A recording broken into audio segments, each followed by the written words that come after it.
श्रोताओं नमस्कार, मैं हूं विनय ध्यानी और आज कार्यक्रम में हमारे साथ हैं मनोचिकित्सक डॉक्टर याचना बहारी सिंह।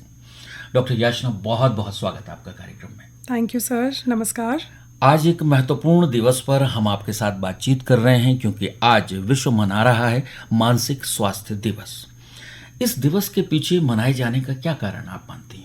जागरूकता सर, बहुत ज़रूरी है कि हम जागरूकता फैलाएं क्योंकि मानसिक स्वास्थ्य के बारे में लोग खुल के बात नहीं करते हैं। ये एक ऐसा टॉपिक है जिसके बारे में लोग चीज़ें छुपाते हैं, लोग खुल के बिल्कुल बात नहीं करना चाहते। उन्हें लगता है कि अगर वो खुल के बात करेंगे तो उनको पागल बोला जाएगा, या कई बार उनको ये लगता है कि शायद मुझे ऐसे देखा जाएगा कि मैं लेज़ी हूँ, मैं बहाने बना रही हूँ, या मैं बहुत झगड़ालू हूँ, तो इसकी वजह से शायद ये झूठ बोल रही है। बेसिकली यही चीज़ होती है। तो बहुत ज़्यादा ज़रूरी है कि हम जागरूकता फैलाएं कि मानसिक स्वास्थ्य ज़रूरी है, और कई बार किसी इंसान अगर इससे जूझ रहा है तो उसे सपोर्ट चाहिए, उसे हेल्प चाहिए, ना कि उसे हम लेबल करें और उसके बारे में गलत बताएं। एक आम सी धारणा है कि जो शब्द आपने इस्तेमाल किया वही शायद कहीं ना कहीं होता है, उसे हम मनोविकार भी कह सकते हैं कि जिस तरह से बाकी रोग हैं उस तरह से एक रोग वो भी हो सकता है। लेकिन इसी स्टिग्मा को तोड़ने के लिए ये अवेयरनेस कैंपेन पूरे विश्व में चलाया जाता है। आप क्या मानती हैं, मनोविकार की जो शुरुआती स्थिति है वो क्या है? देखिए, हमारे रोज़मर्रा की ज़िंदगी में ही बहुत सारे चुनौतियाँ रहती है। छोटी छोटी बातें जैसे कि रोज़ सुबह उठ के बच्चों का टिफ़िन पैक करना है, या जो मेन हैं या वुमेन भी अपने काम पे जा रहे हैं, लोग सब अपने काम पे जा रहे हैं, उसमें प्रेशर बहुत होता है। तो बहुत सारी ऐसी चीज़ें होती है जिससे रोज़मर्रा में भी हम कई बार परेशान हो जाते हैं, हमें प्रेशर फील होता है।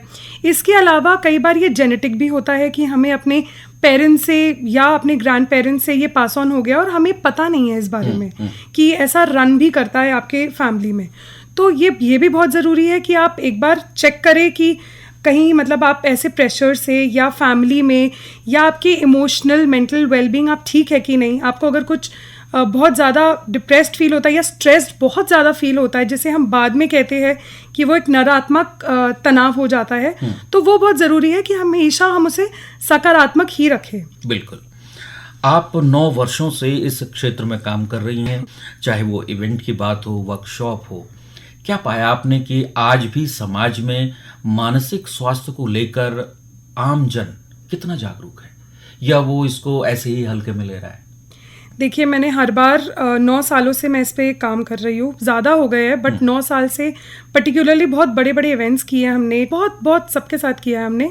लोग सब इसमें मिलकर आते हैं, बात करते हैं, बट मुझे लगता है इसके बाद इम्पैक्ट इतना नहीं पड़ता है। लोग खुल के अभी भी बात नहीं करते हैं। देहरादून और उत्तराखंड में अगर मैं बात करूँ तो लोग एक दूसरे से ही बात नहीं करते कि मैं इससे जूझ रहा हूँ, या खुल के बात नहीं करना चाहते लोग। तो ये अब भी इसमें काम करना बहुत ज़रूरी है।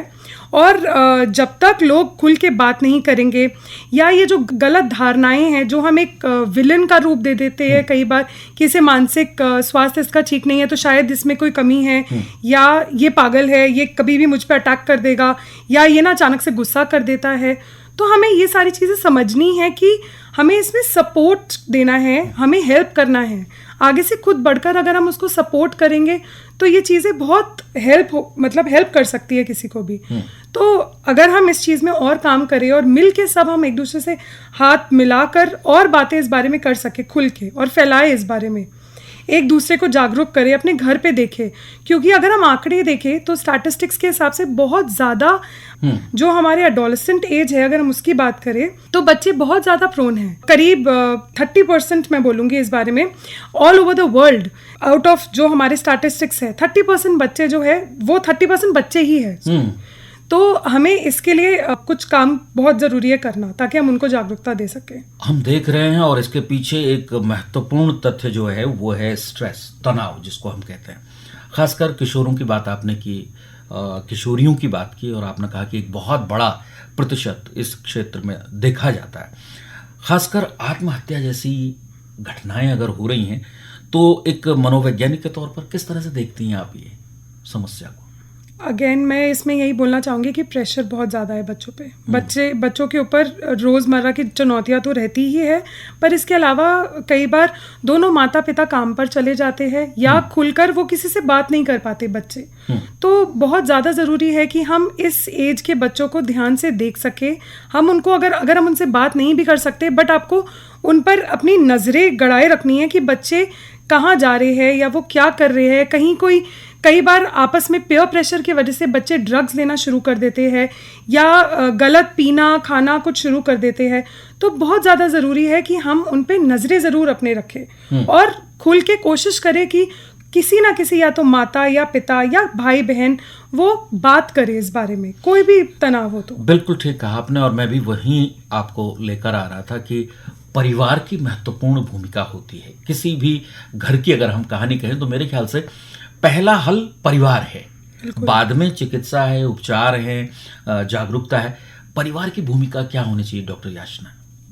परिवार की यही भूमिका होनी चाहिए कि उसे खुल के बात करना चाहिए। एक हमें टाइम ज़रूर घर पे होना चाहिए जब सब अपना फ़ोन साइड करके एक साथ बैठ के फैमिली टाइम बिता सके, सब एक साथ खाना खा सके, सब मिल के खुल के बात कर सके। और बहुत अच्छा होगा अगर माता पिता अपने बचपन की भी बातें अपने बच्चों से करें। उससे क्या है, बच्चा रिलेट कर सकता है और खुल के वो भी अपनी मुश्किलों का जो मुश्किलें वो अभी सामना कर रहा है वो खुल के उस बारे में भी बात कर सकता है। तो बहुत ज़्यादा ज़रूरी है कि हम खुल के बातें करें अपने फैमिली से। इसके अलावा जो आपकी फैमिली है उसको नज़र भी रखनी है, क्योंकि कई बार बच्चा डरता है कि शायद मैं अगर ये बात बताऊंगा तो मेरी मम्मी मुझे मारेगी क्योंकि मैंने गलत कर दिया है। तो कई बार उस झूठ की वजह से भी बच्चे जो है और इन्फ्लुएंस होके कुछ और गलत भी कर देते हैं आगे। तो वही चीज़ है कि सबसे ज़्यादा महत्व यही है कि बात करना ज़रूरी है। बात हम ये करें कि आज लोगों के पास वाकई बात करने का समय नहीं है। खासकर हम बच्चों की बात छोड़कर अगर बुजुर्गों की बात करें तो वो भी एक अलग दुनिया में जी रहे हैं, क्योंकि एकाकीपन आ गया है जीवन में। आप क्या मानती हैं, इस तरह के जो बुजुर्ग हैं हमारे परिवार में एकाकी जीवन जी रहे हैं, उनके सामने भी तो मानसिक स्वास्थ्य की एक बड़ी समस्या आ रही होगी? बिल्कुल आ रही है, और ये भी एक बहुत इम्पॉर्टेंट चीज़ है जो आपने अभी बोला। बच्चों के साथ साथ जो हमारे परिवारजन हैं वो बहुत ज़्यादा परेशान हो जाते हैं, क्योंकि उनके अपने बच्चे, वो हमेशा अपने बच्चों को बच्चों की तरह ही मानते हैं और उनके पास बिल्कुल भी समय नहीं होता, क्योंकि वो अब अपने आगे जो बच्चे हैं उनको ज़्यादा टाइम देना चाहते हैं, उनके साथ घूमना चाहते हैं। तो कहीं ना कहीं वो बहुत अकेले महसूस करते हैं। तो हमें थोड़ा सा एक बैलेंस बनाना बहुत ज़रूरी है कि हम साल में एक बार कहीं अपने माता पिता के साथ जा सके, थोड़ा उनके साथ भी समय हम बिता सके। तो मिल के हम अगर कुछ बातें कर सके, कुछ उनको ज़रूरत है तो वो हम उनको दे सके। उनका अगर हम आसपास एक ग्रुप बना सके कि वो आसपास अपने दोस्तों के साथ या अपने एज के और लोगों के साथ मिल के एक सपोर्ट ग्रुप भी बना ले, तो उससे भी बहुत फ़र्क आता है। डॉक्टर याचना, आप क्या मानती हैं कि मानसिक स्वास्थ्य से जूझ रहे लोगों के साथ उपचार महत्वपूर्ण है या काउंसलिंग? देखिए, दोनों। अच्छा, इसमें दोनों चीज़ें ज़रूरी है। मैं ये बोलूँगी कि काउंसलिंग भी ज़रूरी है, बट सबसे पहले अपना एक ग्रुप भी हम बनाएं।